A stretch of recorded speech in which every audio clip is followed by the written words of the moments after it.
Ya, hari ini saya dipilihkan judul ya, dampak nyata pelanggaran sila terhadap kualitas hidup selanjutnya. Awalnya terhadap kesehatan ya. Jadi karena saya dokter disuruh bicara kesehatan saja. Tapi saya coba perluas ya. Jadi tidak hanya kesehatan ya, tapi juga aspek-aspek lainnya.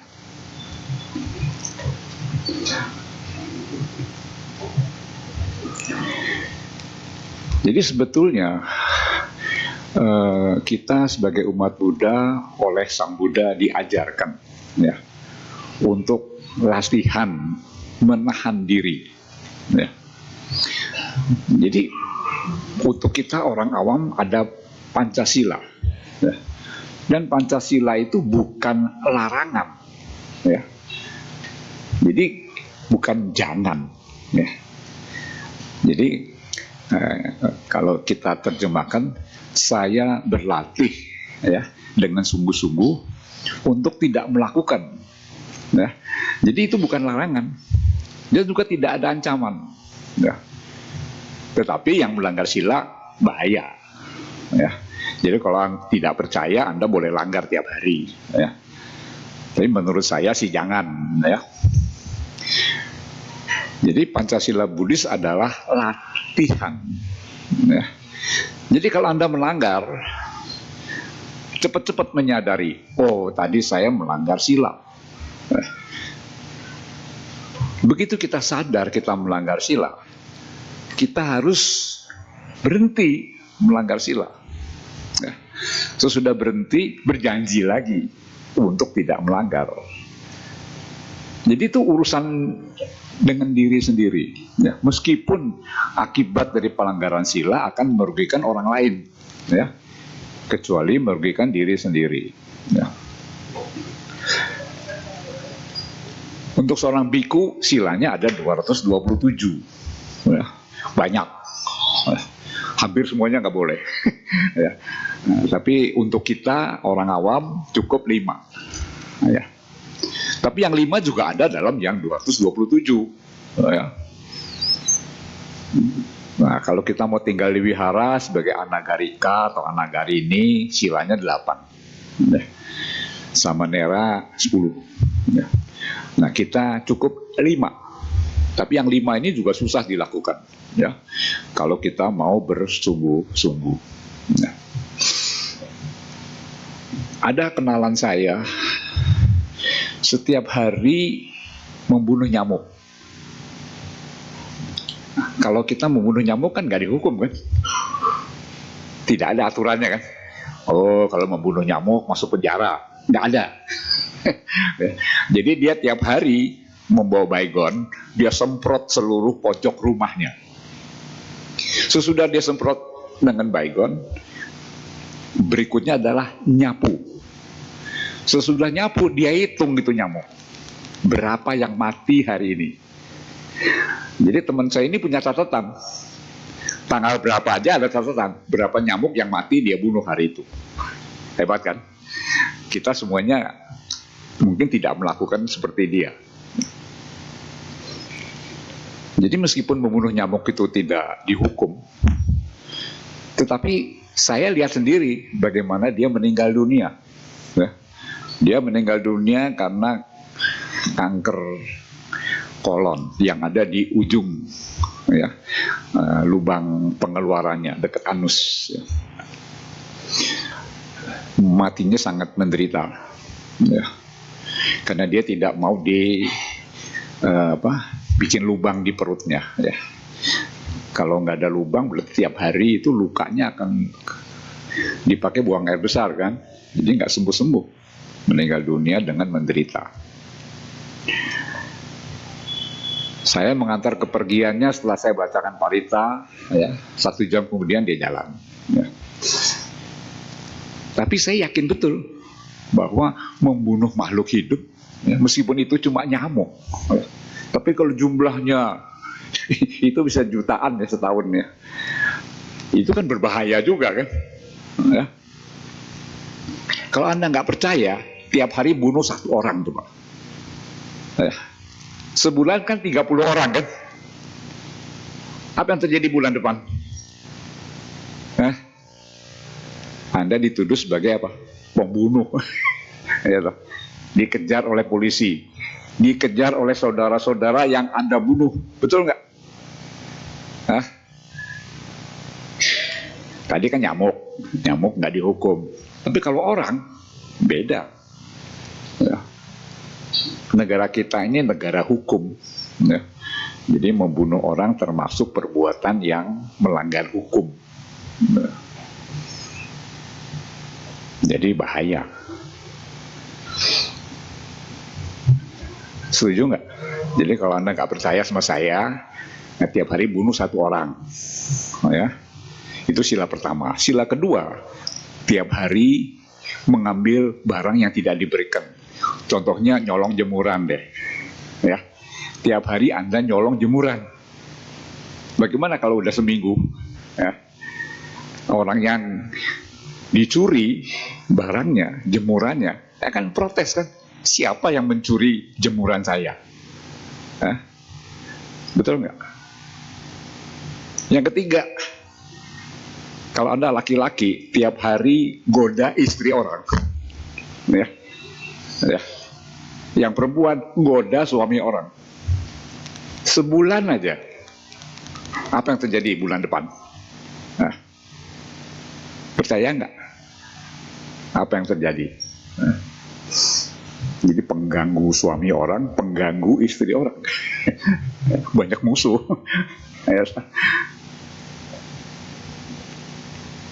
Sekarang Anda semua punya HP kan? Coba Anda menghina orang dengan hoax, masuk penjara. Itu bisa dilacak ya siapa punya. Jadi menghina orang lewat HP aja bahaya. Apalagi dengan maki-maki ya, pakai mulut ya. Yang namanya berbohong itu ada masalahnya. Pada satu saat kita tidak bisa membohongi semua orang, karena ada yang lebih pintar dari kita kan. Mungkin ada yang lebih bodoh dari kita bohongin dia terus. Tapi kan nggak bisa selamanya, ya toh. Suatu saat ketahuan, ya, terbongkar kebohongan kita. Percaya nggak? Ya, coba Anda bohongi orang terus menerus, nanti mesti ketahuan. Ya. Yang terakhir mabuk, ya. Zaman Sang Buddha belum ada wine mungkin ya, tetapi sudah ada yang berasal dari peragian, ya, mabuk. Kalau Anda mabuk nyetir mobil, apa yang terjadi? Ya. Nabrak orang lain, ya. Ya, kerja nggak bener karena mabuk. Ya. Jadi 5 hal ini adalah hal yang sangat sederhana. Kalau kita hati-hati, maka janganlah melanggar. Ya. Karena akibatnya pasti buruk buat diri sendiri, di samping buat orang lain. Ya. Jadi 5 hal itu sangat sederhana. Kita baca setiap minggu, ya. Kalau bisa baca tiap hari, ya, supaya jangan lupa. Setiap ketemu Bante, minta sila. Bante, saya minta sila. Supaya apa?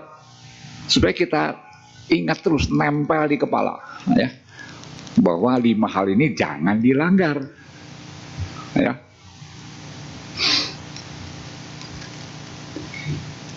Kalau kita minta sila menjadi upasaka dan upasika, itu lakukan di depan umum, supaya orang lain tahu, ya, bahwa kita sudah jadi upasaka dan jadi upasika. Kalau kita melanggar, orang lain tahu juga, oh, si Anu melanggar sila. Ya. Kalau dia baik hati, kita ditegur, kamu jangan melanggar sila.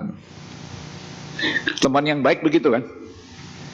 Teman yang baik itu kalau kita melakukan pelanggaran, melakukan sesuatu yang tercela, dia kasih tahu. Teman yang buruk itu membiarkan kita melanggar sila. Ya. Jadi ingat itu, ya, teman yang baik akan mengingatkan kita kalau kita melakukan kesalahan. Ya. Oke.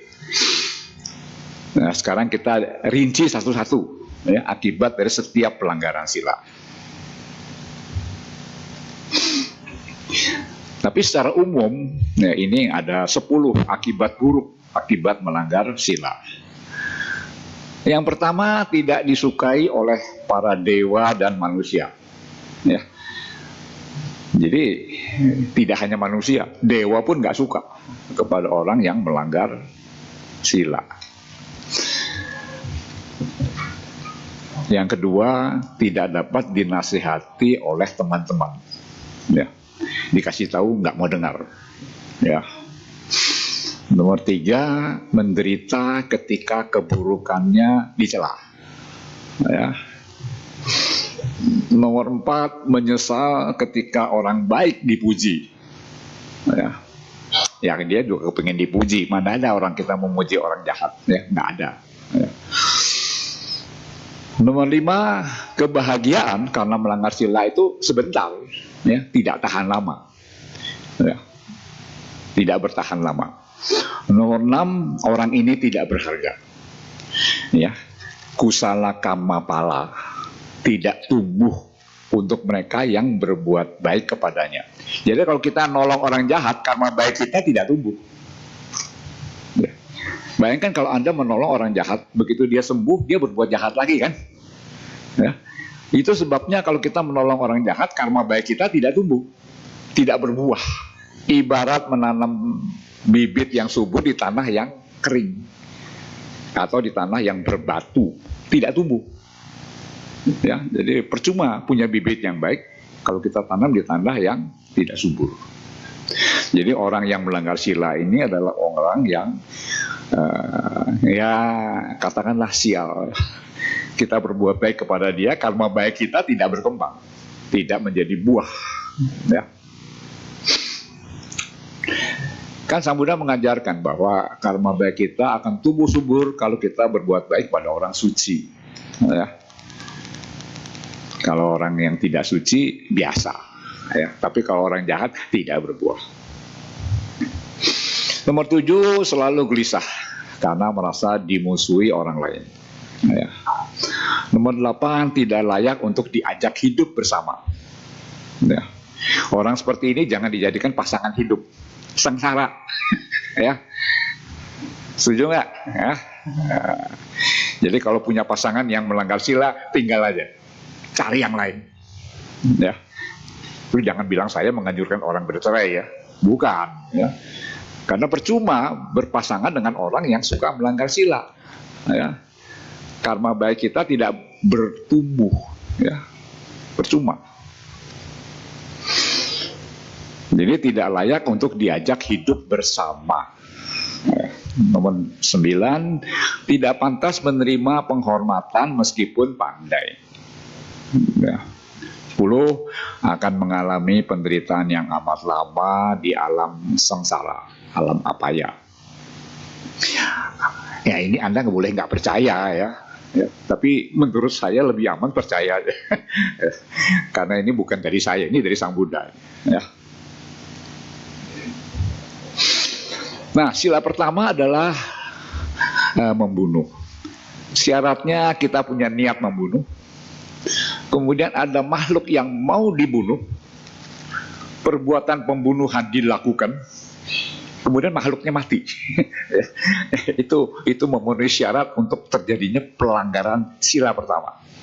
Ya. Memang tidak mudah sih ya, tapi ya begitulah. Akibatnya adalah pendek umur atau mati muda. Pernah lihat kan orang yang mati muda? Ya, belum lahir sudah mati. Ya, baru umur 3 hari mati. Ya. Sebulan mati, ya, 10 tahun mati. Ya. Tadi Mas Arwan baru bilang, temannya 35 tahun mati, stroke. Ya. Zaman dulu stroke umur 50-60 ya, zaman sekarang 35-36 tuh sudah bisa kena stroke, ya, dan jantung. Jadi pendek umur. Ya, jadi Anda yang panjang umur itu yakinlah dulu banyak berbuat baik. sehingga bisa panjang umur. Ya. Saya nggak tahu saya ini panjang umur atau tidak. Ya. Tahun ini saya masuk 78 ya. Nah, jadi termasuk panjang atau pendek saya nggak tahu. Ya. Target saya 80 ya, target ya. Siapa tahu saya mati besok gitu. Nah. Kemudian menderita penyakit berat. Anda pernah lihat orang yang menderita cerebral palsy? Pernah lihat nggak? Yang mukanya kelihatan bodoh, nggak bisa berpikir, badannya bentuknya aneh-aneh gitu, ya. Pernah lihat kan? Nah, jadi sejak lahir karma buruknya sudah berbuah. Ya, nggak usah dewasa ya. Jadi menderita penyakit berat. Ada juga yang menderitanya sesudah dewasa, sesudah tua. Tapi nggak masalah. Yang penting karma buruk itu mengakibatkan dia menderita sakit berat. Nah, ada satu orang kankernya banyak. Kanker adrenal, kanker paru, dan kanker otak. Tidak satu, 3. Tapi karena punya duit lalu bisa bertahan ya dengan kemoterapi. Tapi ada juga yang baru diserang 6 bulan mati ya, kena kanker nasofarinks misalnya. Jadi sering kita dengar yang namanya kanker, apalagi sudah stadium 4, itu sama dengan vonis mati kan. Jadi cepat-cepat bikin surat wasiat ya, karena kita nggak tahu matinya kapan ya. Tapi kita sebagai orang Buddhis harus menerima itu sebagai berbuahnya karma buruk. Bayar aja ya. Ponakan saya baru meninggal karena kanker adrenal ya.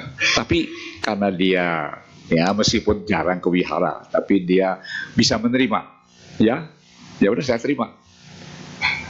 Anaknya mengajak ke Pineng untuk kemoterapi, nggak usah dia bilang. Ya sekarang sudah barunya meninggal minggu lalu ya. Jadi penyakitnya sama-sama kanker adrenal, tapi ada yang tidak terima ya, tapi ada yang menerima. Yang menerima lebih baik daripada mati di rumah sakit dengan berbagai selang-selang ya, jarum nempel di badan, mendingan mati di rumah ya. Tapi karena dia tidak bisa membawa badannya ke kamar mandi, terpaksa dibawa ke rumah sakit ya, supaya dirawat oleh para perawat untuk kebutuhan dasar ya, makan, minum, kencing, buang air besar ya. Jadi kalau kita melihat orang menderita penyakit berat, langsung kita mikir, nah dia lagi bayar ya, pelanggarannya sila pertama ya. Jadi ya kita harus kasihan, karuna. Nah, tapi kita juga tidak bisa apa-apa, karena yang berbuat jahat dia kan, dia lagi bayar hutang, ya. Jadi kita nggak bisa tolong dia, ya. Ya mungkin kita bisa kasih nasihat, coba fungsen, ya, lepas burung, lepas apa segala macam, ya boleh. Ya. Tapi belum tentu karma baiknya itu lebih cepat dari karma buruknya berbuah, belum tentu. Ya, kalau keburu ya syukur ya. Kemudian sering mengalami kecelakaan ya. Kecelakaan itu berarti accident ya. Ada yang kecelakaannya ringan, ada yang berat ya. Kalau yang ringan hanya lecet-lecet aja ya. Kalau yang berat itu ya sampai patah tulang ya, sampai gegar otak, sampai koma ya. Komanya bisa seminggu, 2 minggu, bisa juga setahun, bisa 2 tahun, 3 tahun. Ya.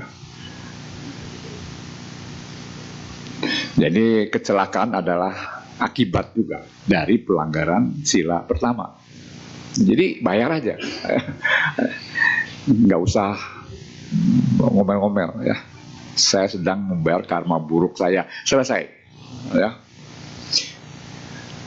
Kemudian buruk rupa, ya. Bentuk tubuh bisa tidak proporsional. Pernah lihat ada orang seperti itu kan?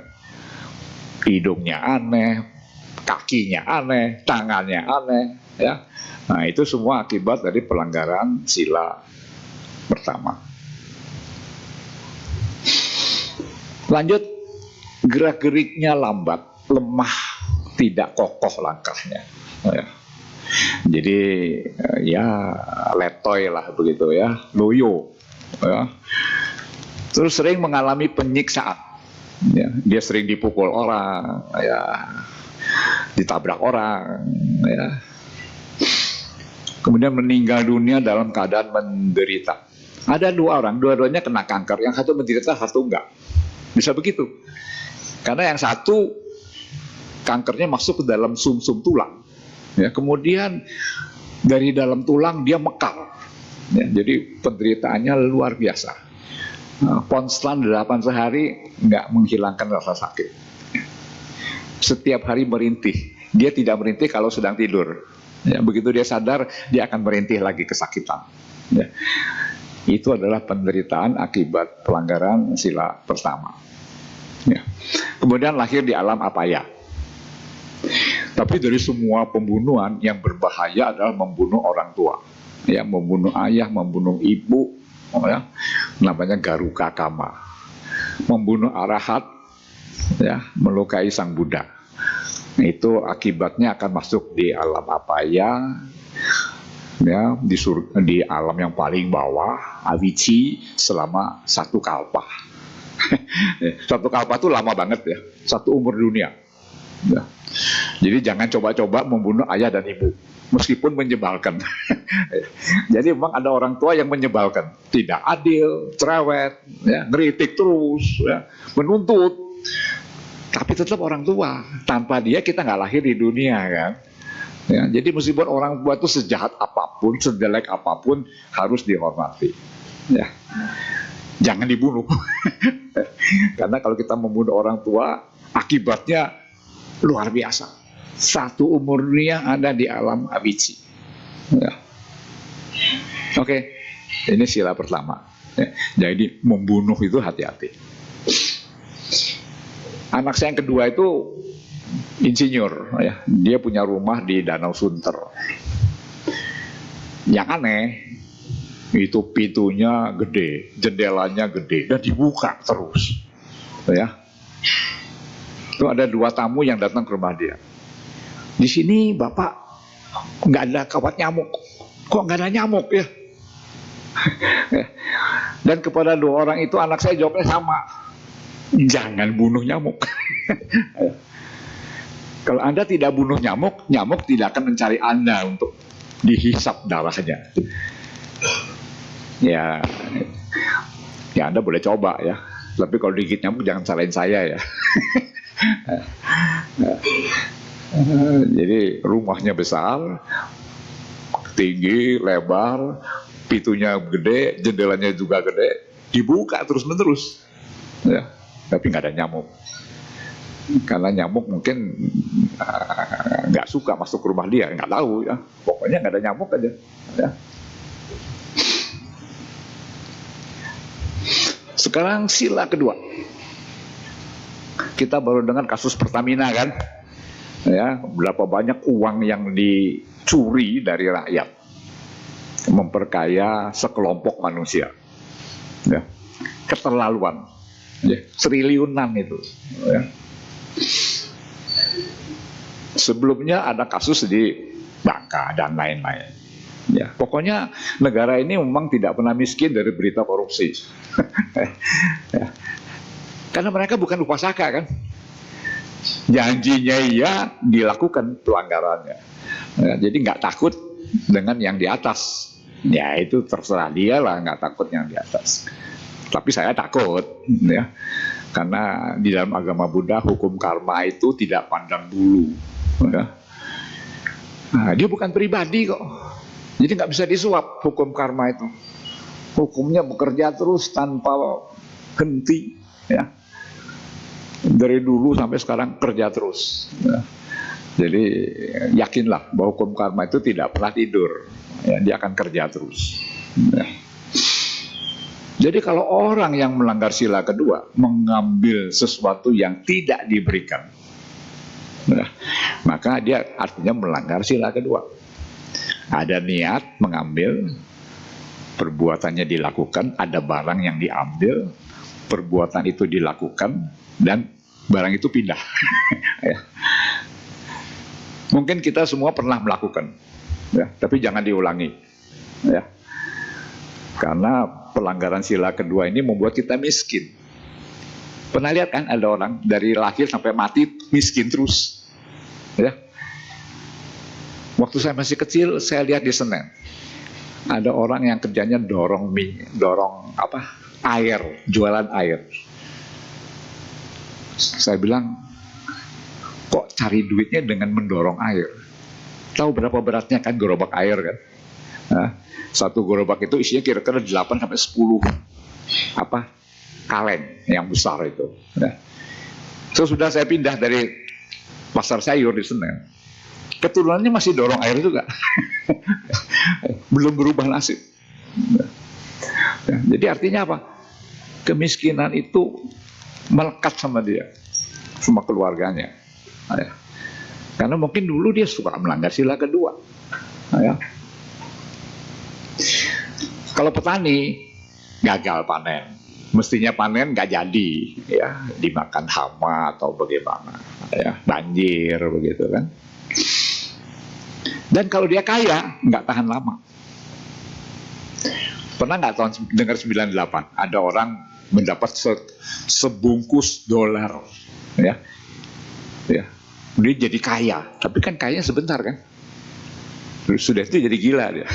Sekarang masih merasa jadi orang kaya, karena itu dolar itu bukan dia punya, dia cuma mengambil dari orang yang kabur karena kebingungan, ya, bungkusan dolarnya jatuh dipungut sama dia, ya, jadi tidak tahan lama kekayaan itu, ya.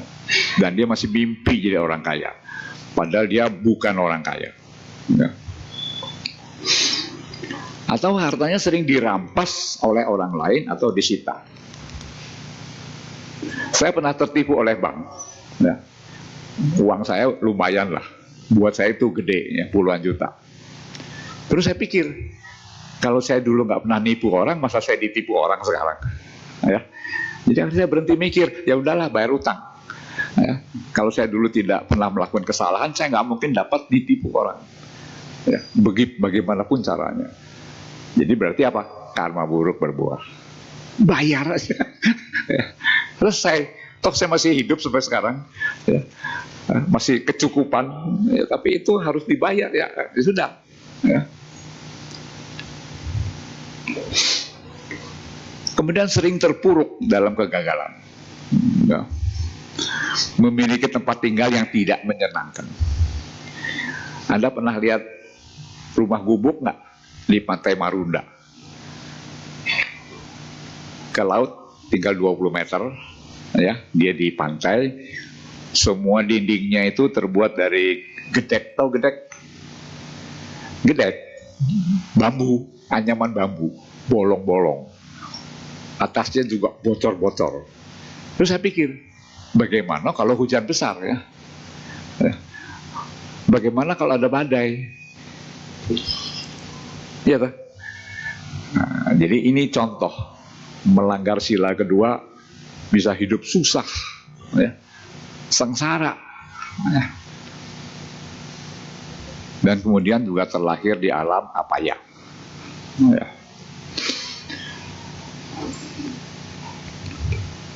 Sila ketiga, ya, sila ketiga ini kalau dilanggar akan memiliki banyak musuh. Jadi orang yang direbut pasangannya oleh Anda marah. Jadi Anda punya banyak musuh, ya. Dibenci oleh banyak kalangan, ya.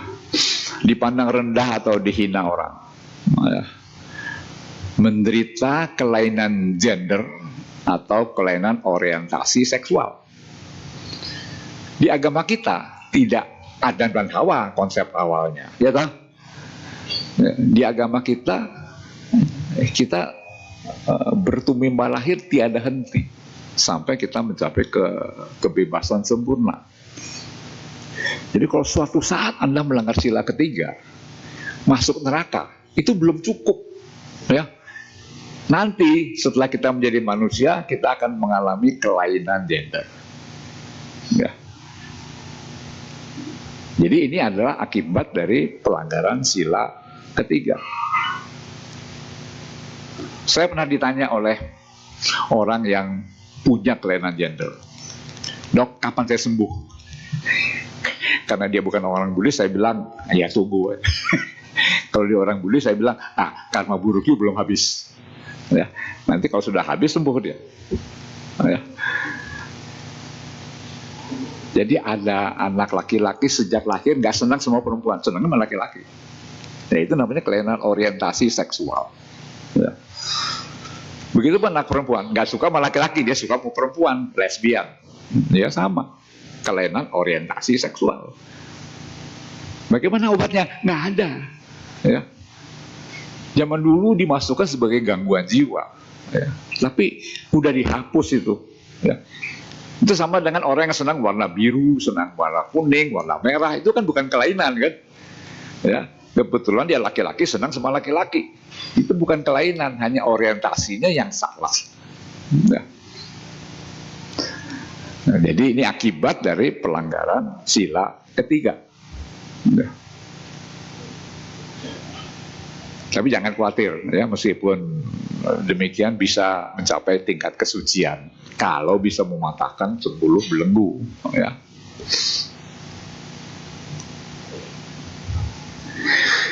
Anda bisa baca kisah mengenai Soreya, ya. Itu meskipun dia 2 kali ganti kelamin, ya, tapi dia tetap bisa menjadi arahat. Ya. Sila keempat. Sila keempat adalah urusan mulut, ya.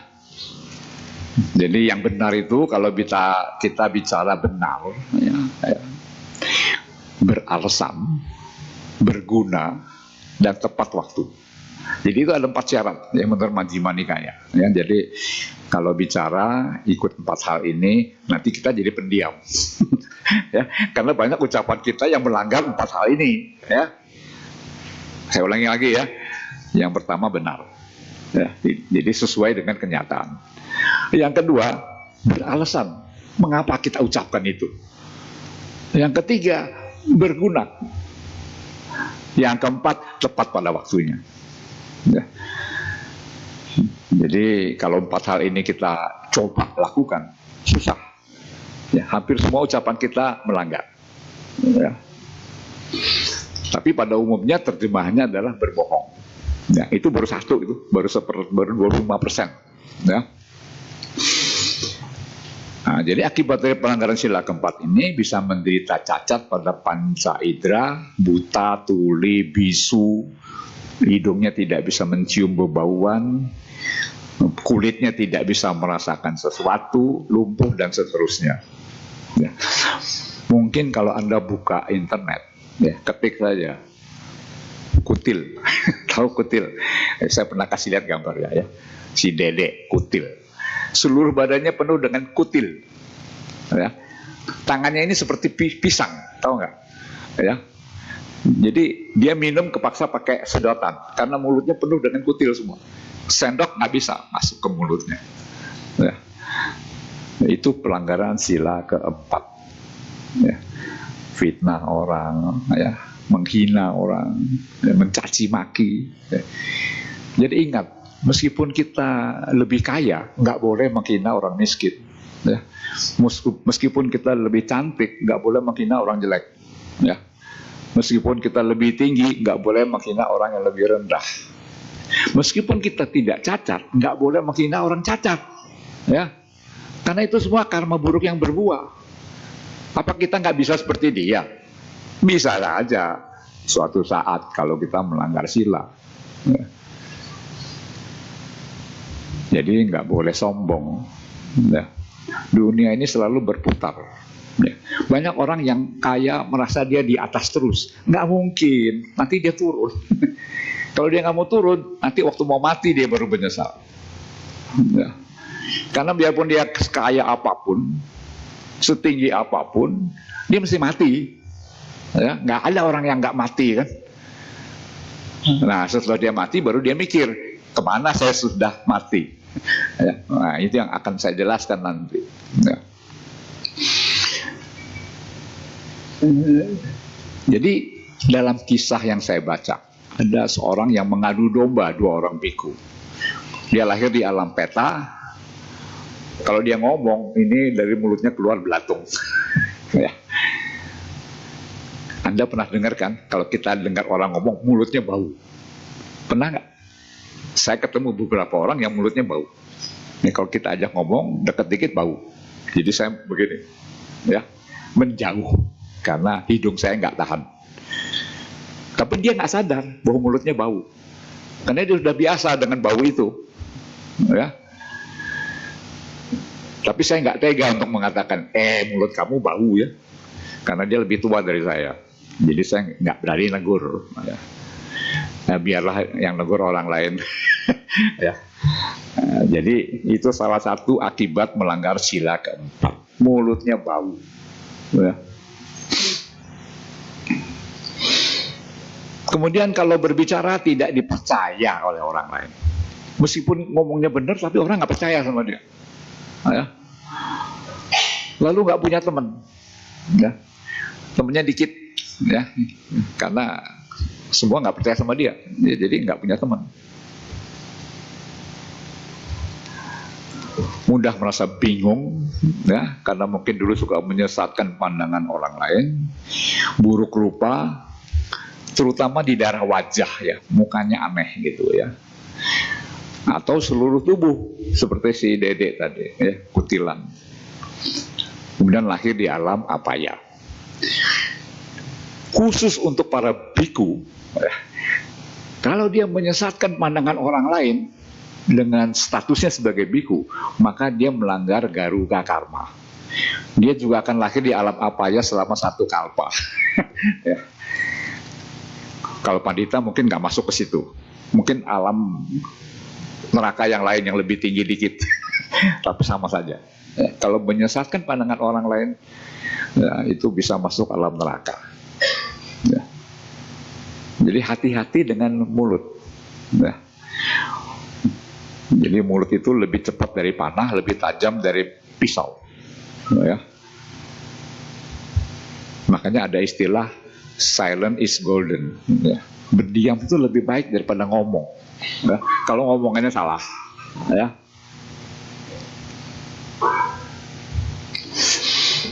Nah, pelanggaran sila kelima adalah memabukkan, makan, minum zat-zat yang melemahkan kesadaran atau memabukkan.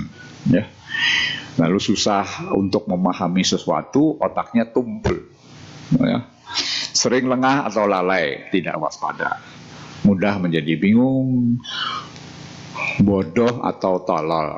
Ya, jadi orang bodoh itu akibat dari pelanggaran sila kelima. Bego, kau bego. Ada yang namanya botol, bodoh bin tolol.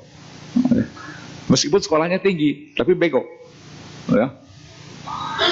Mudah terkena racun, mengalami gangguan jiwa, dan terlahir di alam apaya. Ya. Saya puluhan tahun kerja di rumah sakit jiwa, dan pasien saya banyak yang sekolahnya tinggi, S1, S2, S3 ada. Ya. Jadi jangan pikir orang pinter itu nggak bisa sakit jiwa, bisa. Ya. Bukan berarti orang kaya nggak bisa gila, bisa. Ya. Jadi setiap orang bisa. Ya. Nah, berikutnya apa? Mati kan?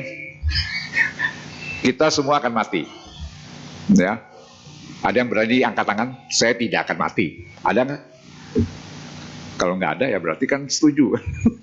Semua akan mati. Ya.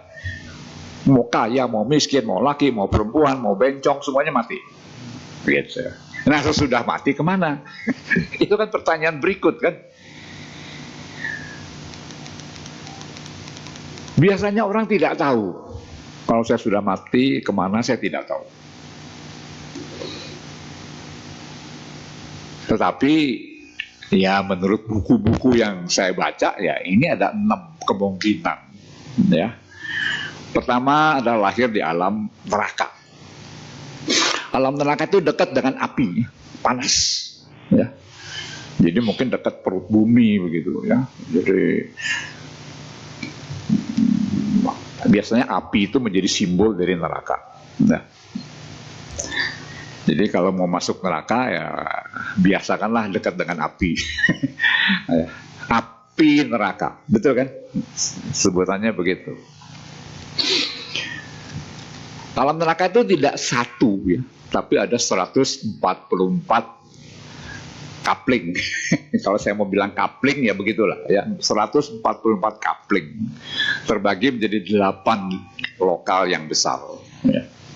Terbagi kecil-kecil lagi. Nah, itu tergantung dari pelanggaran sila yang mana, lahirnya ke neraka yang mana. Bukan satu ya, banyak. Jadi kalau kita sama-sama masuk neraka mungkin lokalisnya beda-beda, ya nggak ketemu juga. Ya.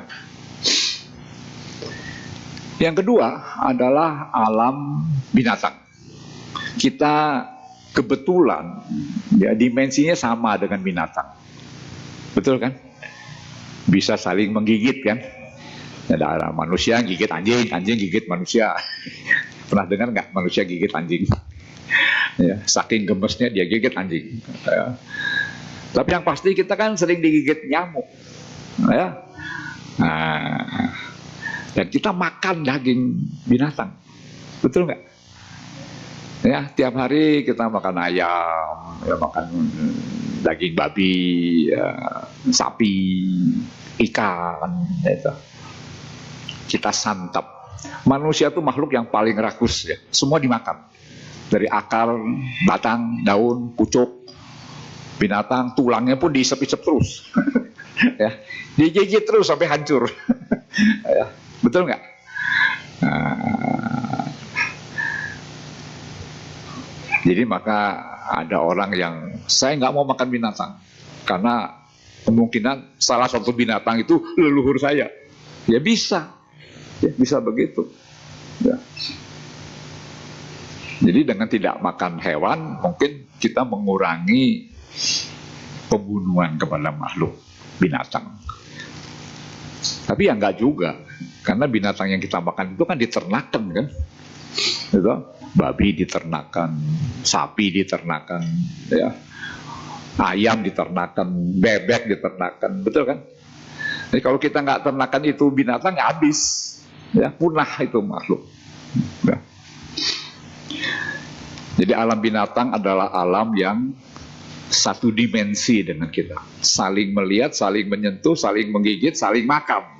Ya, jadi ada harimau, singa makan manusia, nanti ada manusia makan gajah misalnya. Mungkin di dalam badan-badan ada juga ada kan ban pinggang dari kulit apa, sepatu dari kulit rusa, ya toh? Nah, kalau orang yang vegan tidak mau pakai, jadi dia pakai plastik aja, ya. Tapi kalau yang tidak vegan masih ya pakai bahan-bahan tas dari kulit, ada yang pakai kulit buaya, betul kan? Yang tas-tas yang mahal itu ya, kulit sapi, sepatu, ya, ya kulit gajah, sepatu ada. Ya. Mungkin yang suka merokok pakai cangklong dari gading gajah, ya lah. Nah, jadi kalau di Irian banyak orang pakai rumbai kepala, hiasan kepala dari bulu burung cendrawasih misalnya, ya. Dan menurut konsep agama Buddha, kita bisa lahir jadi binatang. Nah, kalau pikiran Anda ketika mau meninggal ke situ, ya, menganggap bahwa binatang itu lebih happy dari manusia, jadilah binatang, ya. Tapi jangan lupa, binatang adalah makhluk yang bodoh. Ya. Sejak dulu burung nggak pernah terbang pakai helikopter kan. Semut nggak pernah mengangkut pakai bulldozer, pakai alat berat. Semua digigit, diangkut dengan badannya sendiri. Ya, jadi binatang itu simbol dari kebodohan. Ya. Jadi manusia lebih enak daripada jadi binatang. Nah. Yang ketiga adalah alam peta. Alam peta ini alam yang paling banyak dikunjungi oleh manusia. Karena yang mendorong kita lahir alam peta adalah keserakahan. Mana ada manusia yang nggak serakah? Betul nggak? Nah, contohnya makan kacang, ya. Waktu kita makan kacang, kita pilih yang bagus-bagus dulu kan. Yang jelek buat orang lain. Saya makan yang bagus dulu. Makan rambutan juga sama. Ya. Kita pilih yang bagus, yang jelek buat orang lain. Betul nggak? Nah, itu contoh serakah. Ya. Saya mau yang bagus, orang lain yang jelek nggak apa-apa. Padahal orang lain itu orang tua sendiri, ya, pasangan sendiri misalnya. Tapi tetap aja kita pilih yang paling bagus untuk kita makan dulu. Yang jelek buat orang lain. Setuju nggak? Kalau Anda lihat foto bersama, yang dicari apa? Hidung sendiri. Oh, ini saya di sini. Orang lain kita nggak lihat dulu. Itu contoh bagaimana kita ini makhluk yang sangat egois. Ya. Mencintai diri sendiri, narsis namanya, ya. Jadi alam peta adalah alam yang dekat dengan kita. Ya. Kalau tidak hati-hati, Anda melekat dengan sesuatu, begitu mati alam peta. Ya, ya Anda boleh nggak percaya sama saya, ya. Ya nggak apa-apa sih. Tapi kalau Anda masuk alam peta, jangan menyesal ya. Ya, jadi kalau Anda tidak ingin lagi di alam peta, buang yang namanya kemelekatan. Tapi susah kan membuang kemelekatan. Ya. Berikutnya adalah alam asura. Asura itu perumpamannya dengan alam manusia itu preman. Ya. Tahu preman nggak? Nah, yang suka memaksakan kehendak. Ya. Jadi kalau Anda selama hidup jadi manusia kepingin berkuasa, dominan, ngatur-ngatur, ya, kemungkinan sesudah mati bisa masuk dalam asura. Ya. Kenapa disebut asura? Sura itu artinya dewa. Itu bukan.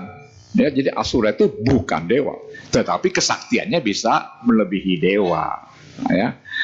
Ya, jadi hati-hati dengan berurusan dengan alam asura, ya, karena mereka punya kesaktian. Nah, tentu berikutnya adalah alam manusia.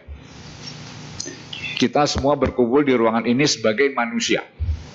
Jadi ada satu yang memastikan kita berkumpul di sini. Dulu kita orang baik. Kalau dulu bukan orang baik, nggak mungkin jadi orang dan lahir lalu ketemu di sini. Nggak mungkin, ya. Jadi pasti kelahiran yang dulu sebelum ini kita adalah orang-orang baik, ya. Sehingga bisa lahir lagi jadi manusia, tidak cacat lagi, ya. Kan bisa aja cacat kan. Nah, yang gila ada di Grogol kan. Nah, kita ada di sini berarti waras, ya. Jadi beruntunglah lahir jadi manusia, nah, karena sangat sulit, kemungkinannya kecil, ya, bisa lahir jadi manusia. Kalau ada rajin meditasi, bisa lahir ke alam Brahma, ya, ya, alam dewa, alam Brahma. Kalau dewa itu masih mengenal jenis kelamin, ya. Jadi kalau mau ketemu cewek yang paling cakep, ya jadi dewa. Nanti ketemu dewi yang cakep, ya. Dewi itu pasti lebih cakep dari manusia yang paling cantik, ya. Begitupun kalau mau ketemu pria yang paling tampan, mesti jadi dewi ketemu dewa, ya. Karena dewa itu makhluk yang paling tampan, ya. Ada 6 alam dewa, ya. Dari Catu Maharajika sampai yang tertinggi, ya, dari umurnya 9,5 juta tahun sampai 10 miliar tahun, ya. Jadi dewa itu umurnya panjang, ya. Kita aja beda-beda kan umurnya kan, ya, ada yang panjang umur, ada yang pendek umur, tapi paling panjang mungkin 120 lah, ya, 100 tahun lah, ya. Tapi kan kita nggak ada manusia yang hidup 500 tahun, ya. Zaman dulu ada, tapi zaman sekarang sudah tidak ada. Jadi sesudah mati kita akan hidup lagi, ya.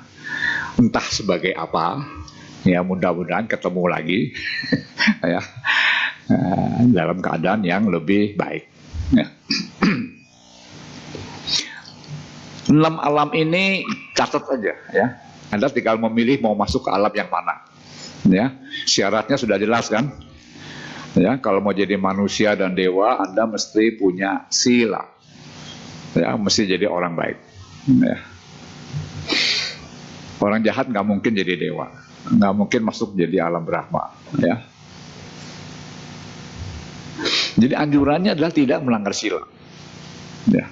Kalau Anda melanggar, tidak ada yang melarang. Ya. Tapi hukum alam tidak akan memaafkan. Nggak ada maaf untuk pelanggar sila. Ya. Jadi jangan menyalahkan saya. Saya nggak bisa apa-apa. Ya. Saya hanya ngomong aja di sini, ya, menyampaikan apa yang saya tahu tentang sila. Ya. Tapi menurut saya sih jangan melanggar. Ya, berbahaya. Ya. Jadi setelah mengetahui akibat dari pelanggaran sila, takut mestinya. Jadi itu yang mesti muncul dalam batin Anda. Takut melanggar sila. Ya. Kalau Anda tidak takut, ya silahkan melanggar. Ya. Tapi risiko tanggung penumpang, ya. Risiko tanggung sendiri, jangan salahkan orang lain. Ya.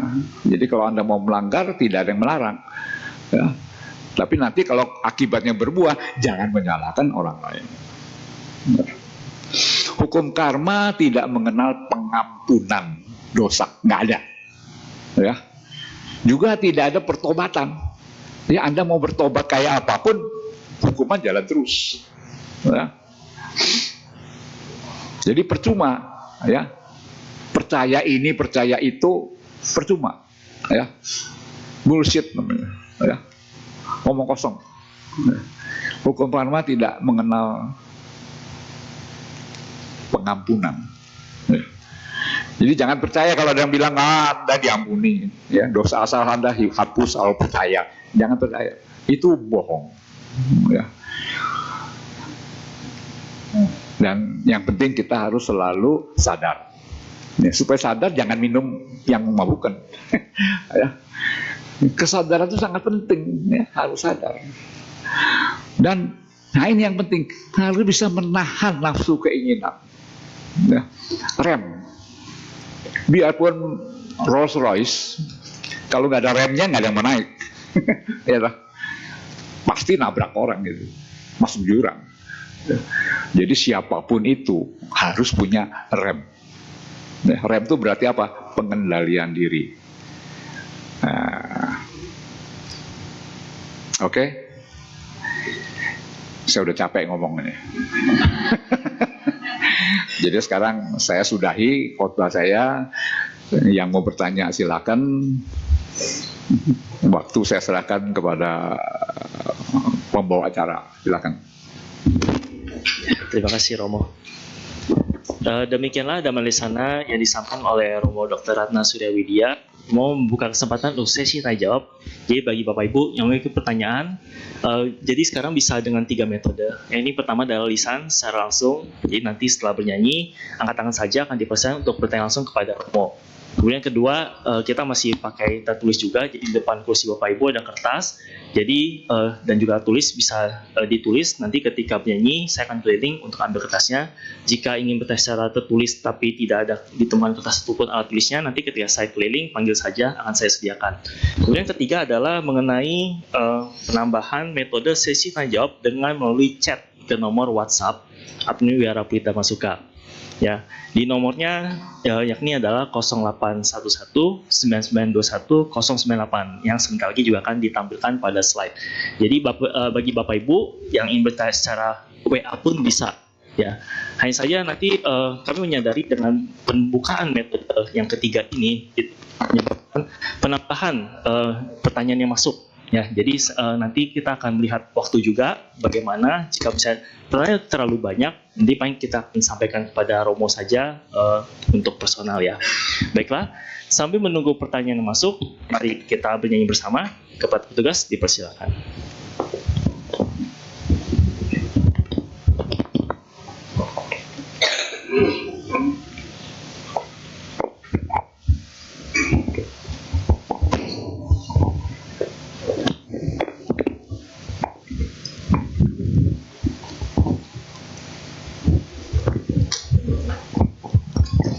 Marilah kita nyanyikan lagu dengan judul Melangkah Dalam Dhamma yang terdapat di halaman 110.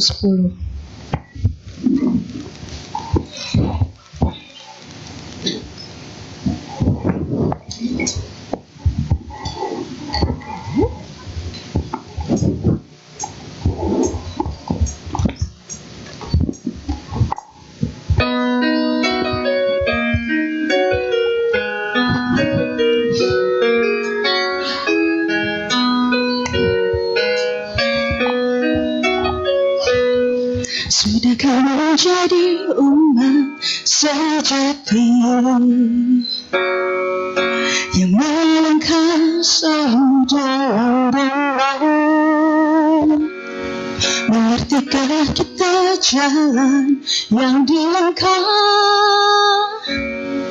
untuk mencapai kebahagiaan? Laksanakan semua 5 sila yang mulia agar melangkah di kebenaran. Kembangkanlah pula rasa cinta kasih agar selalu jauh dari permusuhan. Kikislah semua lupa dosa dan doa, tingkatkan kebijaksanaan diri. Satukan tekad untuk menjalankan dhamma suci yang mulia. Yakinlah selalu pada Buddha Dhamma. Kasihi semua manusia di dunia. Hari-hari pastikan bahagia.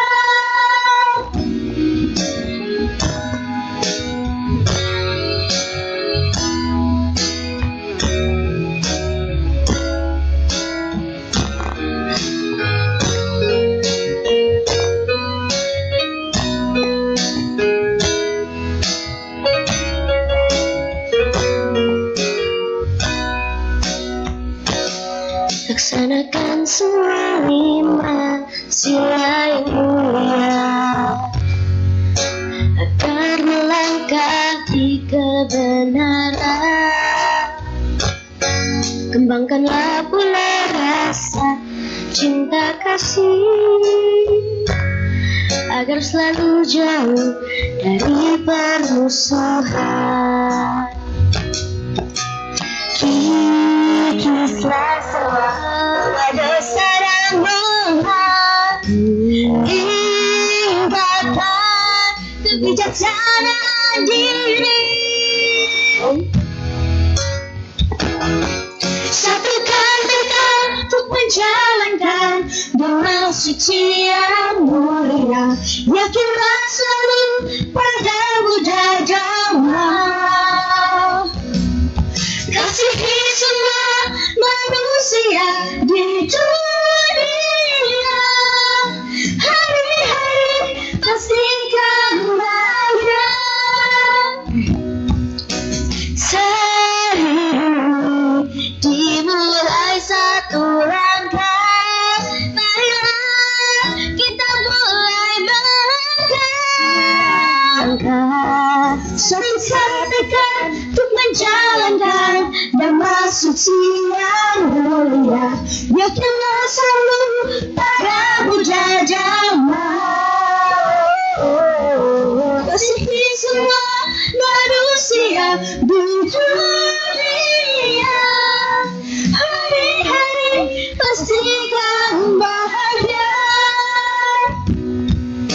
Kita jalan ke surga bahagia. Terima kasih.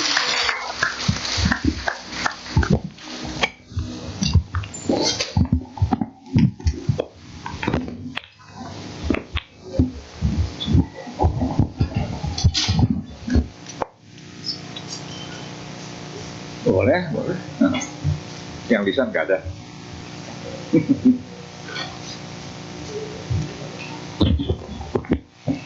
Baik, mari kita jawab. Jadi sudah ada beberapa pertanyaan yang masuk baik secara tertulis maupun WA. Namun kami dahulukan kepada Bapak Ibu yang ingin bertanya secara langsung, lisan. Apakah ada Bapak Ibu yang ingin bertanya secara langsung? Angkat tangan saja, dipersilahkan. Oke, karena belum ada, kita ke pertanyaan tertulis dulu. Saya izin bacakan, Romo. Nama budaya Romo. 1. Pertanyaan pertama, tidak ada pengampunan untuk karma. apakah dengan baca parita-parita juga tidak bisa meringankan karma buruk?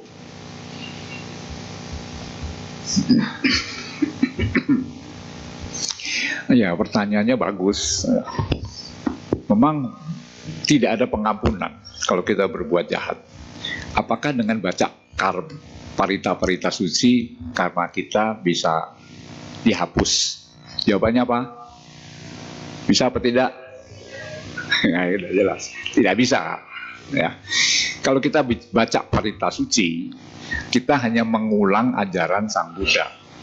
Ya.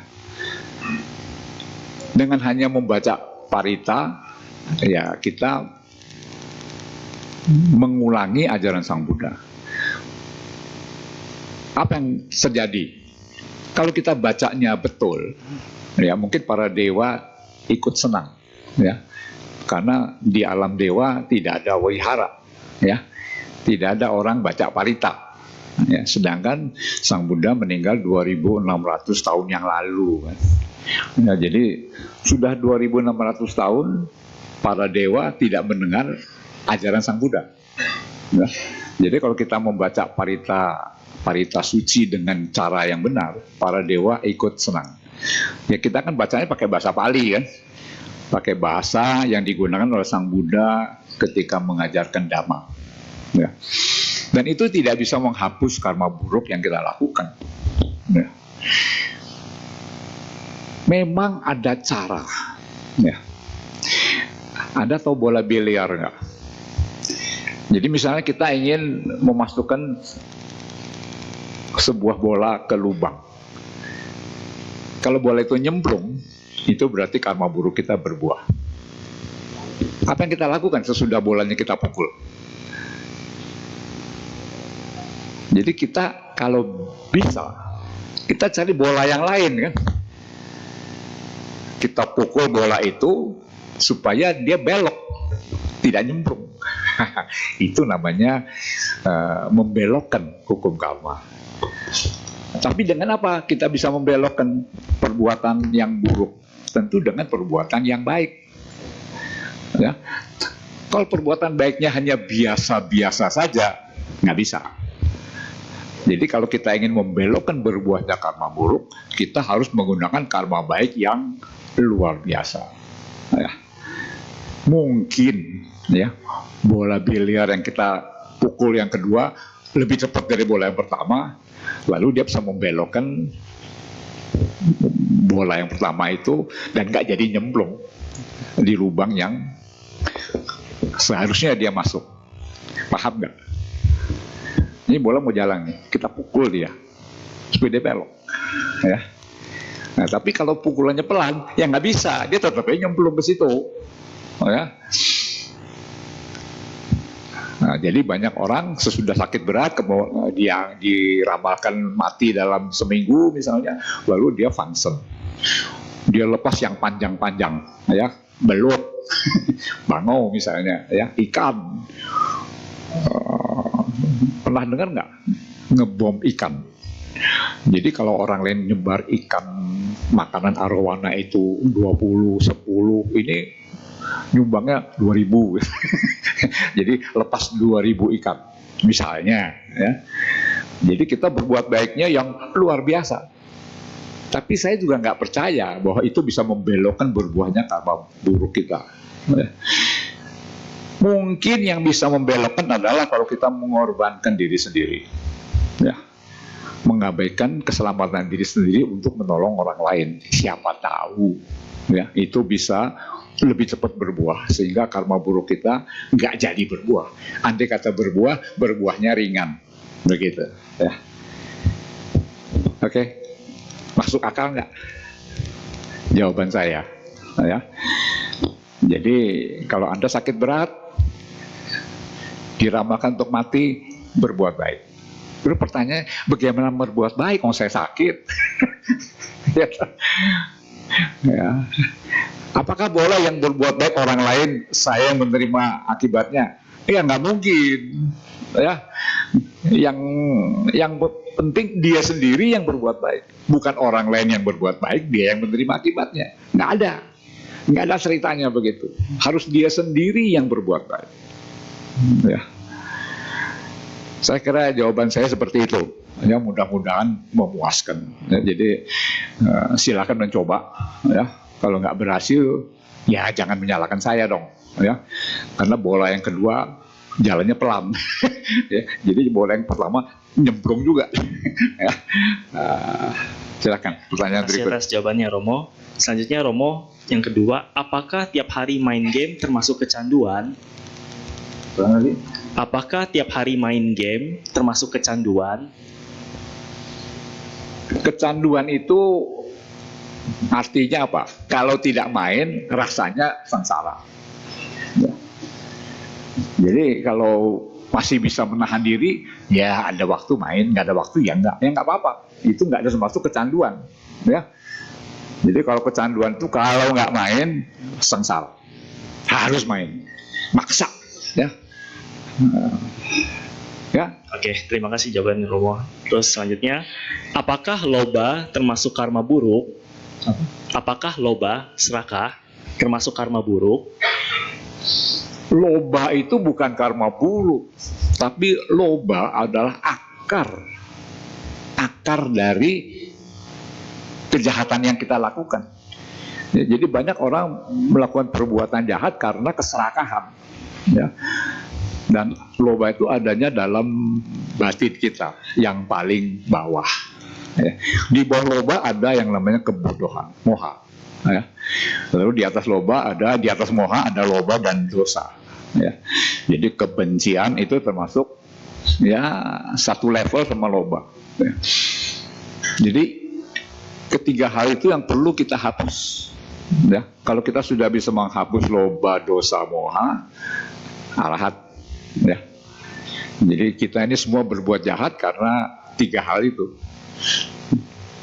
Jadi loba adalah akar dari kejahatan yang kita lakukan, bukan perbuatannya, tapi akarnya. Alasan mengapa orang berbuat jahat, loba. Baik, terima kasih jawabannya Romo. Sekarang ada beralih ke pertanyaan dari WhatsApp Romo. Nama budaya, Romo, saya hendak bertanya kepada Romo. Bagaimana apabila ketika orang berbisnis, hasil penghasilannya dari yang tidak baik atau mata pencaharian tidak benar, namun di sisi lain sering berbuat baik.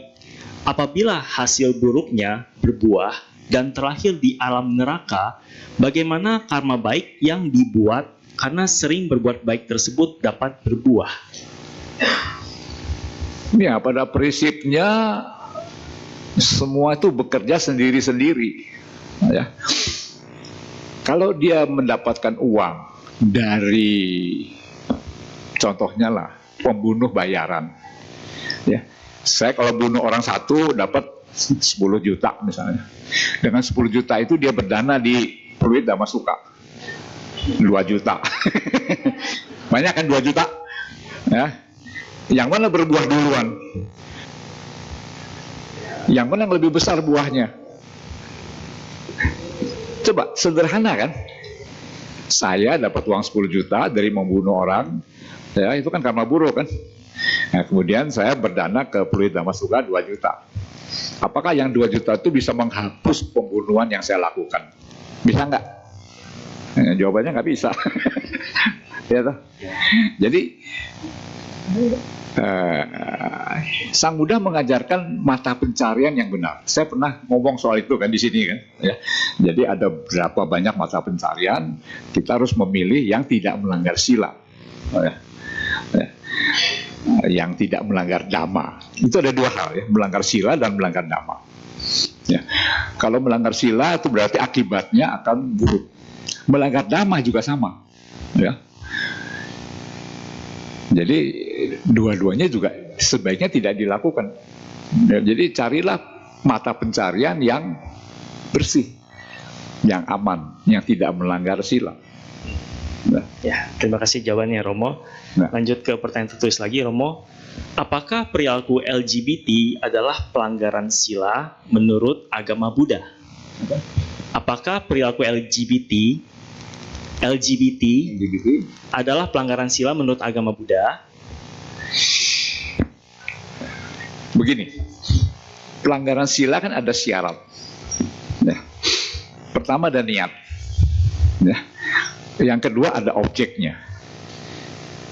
Ketiga perbuatan itu dilakukan. Ya.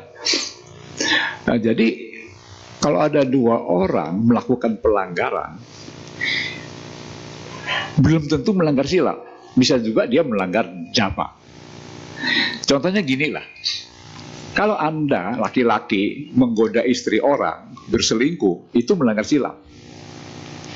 Tapi kalau Anda mengajak perempuan yang nggak punya pasangan, ya bersetubuh, itu melanggar dhamma. Ada bedanya kan? Karena dia tidak punya pasangan, melanggar dhamma. Melanggar dhamma artinya apa? Lain kali ulangi lagi. Karena apa? Enak. Ya, karena sesuatu yang menyenangkan diulangi lagi. Loba kan? Jadi memberi fooding kepada loba, diulangi lagi, melekat pada hidup ini. Ya. Tapi kalau melanggar sila, istri orang diajak bersetubuh. Itu menurut cerita yang saya baca, ya, melanggarnya sekali masuk nerakanya 60.000 tahun direbus di minyak panas, ya.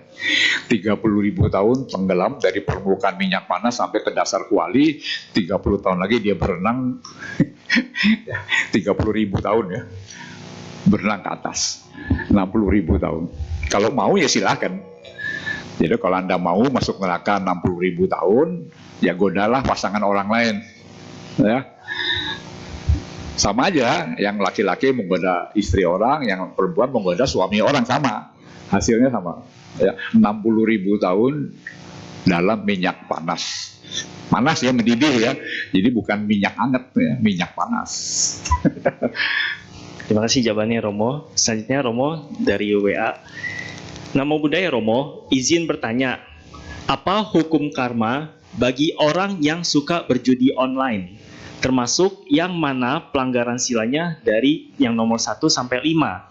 Karena di Indonesia banyak sekali yang berjudi online. Ya, dulu saya pernah mendengar bahwa berjudi itu ya bisa aja dilakukan kalau menang. Kalau kalah gimana? Nah, jadi kan berjudi tidak selalu menang kan? Jadi orang berpikir saya pasti menang. Tapi kan kenyataannya kan tidak selalu menang. Yang menang itu mesti bandar. Ya. Jarang kita ini bisa menang. Mungkin menang 2-3 kali pertama, sisanya kalah terus. Ya, mungkin Anda yang sering berjudi bisa membuktikan. Ya. Jadi kalau 1-2 kali menang berhenti, itu bagus. Tapi jarang orang bisa berhenti. Ya. Sesudah menang 2-3 kali dia terus. Akhirnya habis lagi uangnya. Berapapun akan habis. Ya. Ya memang ada orang-orang yang saya kenal sebagai raja judi. Ya, hidupnya ya namanya apa ya? Glamor ya. Ya kalau dia menang semua orang dia traktir. Kalau kalah ngamuk. Ya. Mobilnya bagus tapi cepat dijual. Ya. Kawin cerai melulu. Ya. Begitu punya duit ya kawin, nggak punya duit cerai. Jadi menurut saya orang seperti itu ya nggak stabil hidupnya. Tapi ada orang yang suka begitu. Ya. Dan kita tidak bisa melarang dia begitu. Ya. Mungkin kalau sudah mati masaknya ala Masura. Ya. Karena dia senang menguasai orang lain. Ya. Ya itu terserah ya, tiap orang boleh memilih cara hidup. Ya. Jadi menurut saya berjudi itu cara mencari uang yang high risk, ya. Risiko tinggi, ya adrenalinnya banyak, ya. Karena ada orang suka begitu kan. Kalau dia berjudi menunggu menang kalah itu adrenalinnya naik, ya. Jadi ya itu risiko dia. Nah, silakan kalau mau.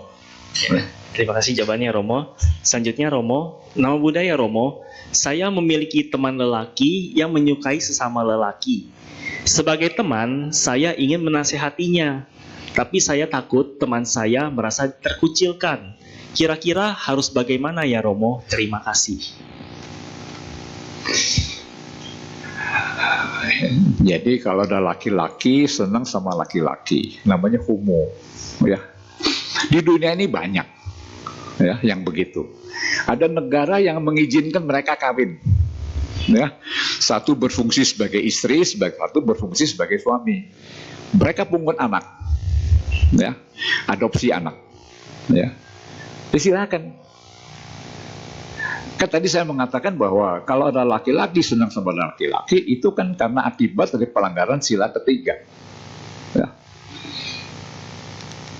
Jadi selama karma buruknya belum habis, ya, dia akan terus begitu. Ya. Nah, kita kan orang luar. Yuk, namanya siapa? Vincent. Richard. Vincent. Vincent. Iya. Nah, Vincent senang pada warna biru. Saya bilang nggak boleh, mesti warna kuning. Marah nggak dia sama saya? Marah. Oh, saya senangnya biru, kenapa disuruh senang warna kuning? Buat apa saya pusing sama dia? Dia senang warna biru, silakan. Saya nggak, misalnya begitu. Ya. Jadi anjurannya biarkan aja, karena dia tidak akan mampu, ya, mengubah dia menjadi menyukai perempuan. Kecuali itu yang dia cintai. Cinta sama saya dong, jangan cinta sama dia. Dia kan laki-laki, saya kan perempuan, ya, itu lain cerita, ya. Tetapi kawin sama orang yang tidak mencintai kita itu sengsara, ya. Jadi anjurannya lebih baik kita kawin sama orang yang mencintai kita. Jangan yang kita cinta sama dia nggak cinta sama kita, sengsara kan. Nah, itu nasihat yang paling sederhana, ya. Kawinlah dengan orang yang mencintai kita, Anda akan bahagia, ya. Tapi kalau sebaliknya, sengsara. Ya, terima kasih jawabannya Romo. Selanjutnya Romo. Selamat siang Romo, mau tanya, bagaimana cara yang baik untuk kasih tahu ke saudara yang suka pergi memancing? Terima kasih. Itu kan hobi, ya. Jadi kita tidak bisa melarang orang hobi, ya. Itu kesukaannya dia, ya. Pernah lihat orang yang bibirnya sumbing nggak? Nah, itu akibat memancing, ya. Kan kalau kita pancing dengan kailnya kan mesti bengkok kan, dan udah bengkok tajamnya ke sini kan. Jadi waktu kita cabut mesti sobek tuh mulut ikan. Kecuali mancingnya pakai kail yang lurus boleh. Seperti Kiang Cuge, ya. Jadi kalau mancing pakai kailnya lurus, nah itu nggak apa-apa. Kalau dia pakai kail yang bengkok, dia pasti melukai mulut ikan. Ya, akibatnya suatu saat dia akan lahir dengan bibir sumbing. Ada yang tidak hanya bibir, tapi ke dalamnya belah semua. Ya, tidak hanya bibir yang belah, ya, terus ke dalam dia belah. Ya.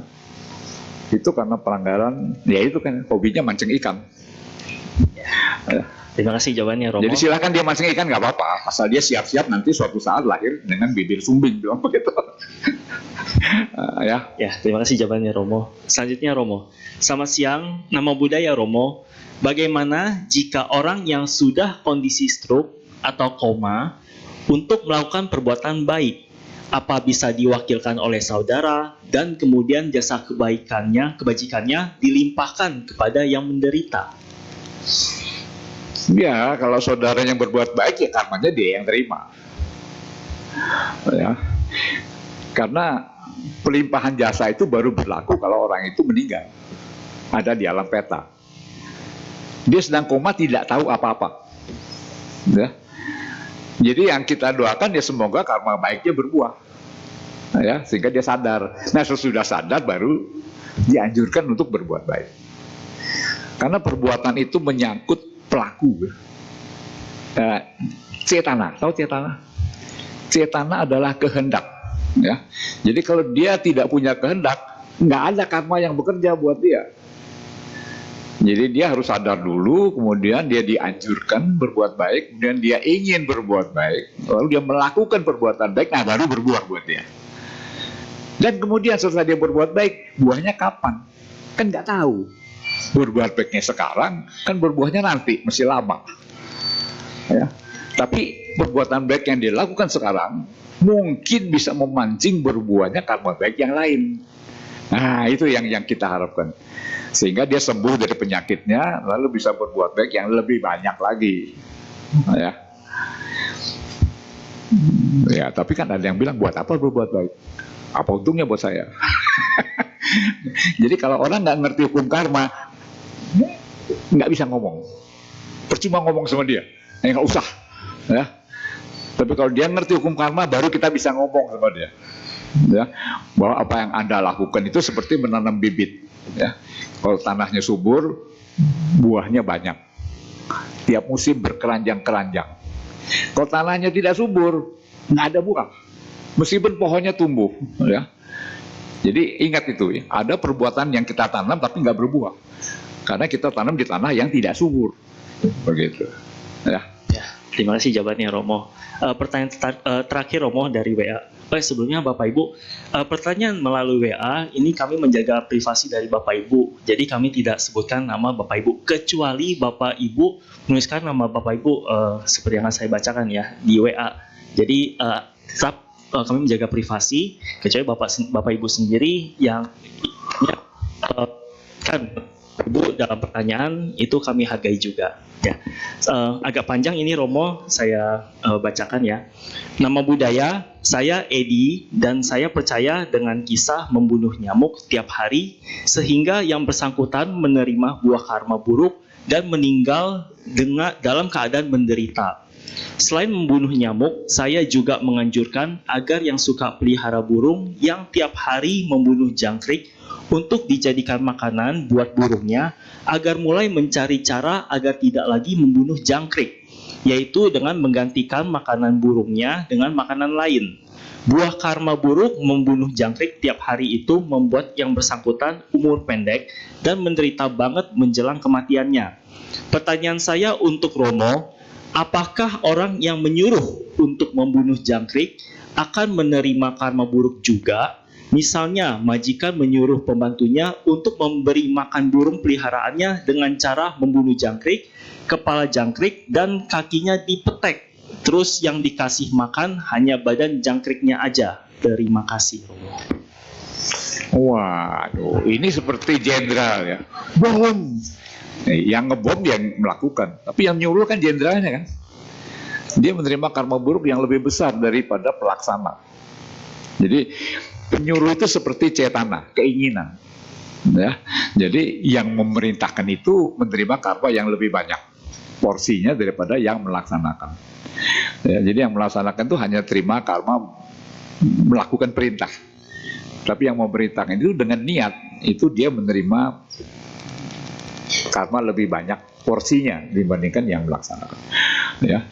Jadi hati-hati dengan kehendak. Ya, karena kehendak itu sangat berbahaya. Ya. Sudah habis? Sudah, Romo. Wah, ini baru pertama kali hari ini pakai WA saya. Ya nggak apa-apa. Saya ingin mengumumkan, ya, ini sudah 2 minggu berjalan, 2 Senin. Jadi saya menyediakan waktu saya setiap 2 Senin ya, di Wihara Theravada Buddha Sasana. Ya. Jadi kalau Anda ingin konsultasi, bertanya tentang apa aja lah, dhamma, kesehatan jiwa, kesehatan, silakan datang ke Wihara Theravada Buddha Sasana dari jam 10 sampai jam 3. Ya, gratis. Saya nggak tarik bayaran karena memang itu hari saya berbuat baik. Ya. Jadi setiap 2 Senin. Ya. Besok saya ada di Wihara. Ya. Nanti 2 Senin. Selang 1 Senin saya ada di Wihara lagi. Ya. Atau telepon aja dulu. Ya. Nah, saya ada nggak di Wihara. Jadi Anda boleh datang. Kalau mau private, bilang saya mau bicara private, rahasia. Kalau enggak, ya di tempat terbuka boleh. Di bawah pohon bodi juga boleh. Di VTBS ada 2 pohon bodi yang besar. Ya, jadi Anda boleh duduk di bawah pohon bodi. Tanya saya. Ya. Nggak mau juga nggak apa-apa. Ya, saya kan hanya memberitahu saja. Siapa tahu ada yang membutuhkan ya, konsultasi, silakan. Ya. Terima kasih. Sampai ketemu di lain kesempatan. Terima kasih Romo. Namo Buddhaya. Demikianlah Dhamma Desana juga sih tanya jawab ya bersama Romo Dr. Ratna Surya Widya. Romo, kami segenap umat dan juga pengurus Wiyarbit Dhamma Suka menyampaikan anumodana. Terima kasih atas Dhamma Desana yang telah disampaikan. Sehat selalu Romo. Ayuwano Sukambalang.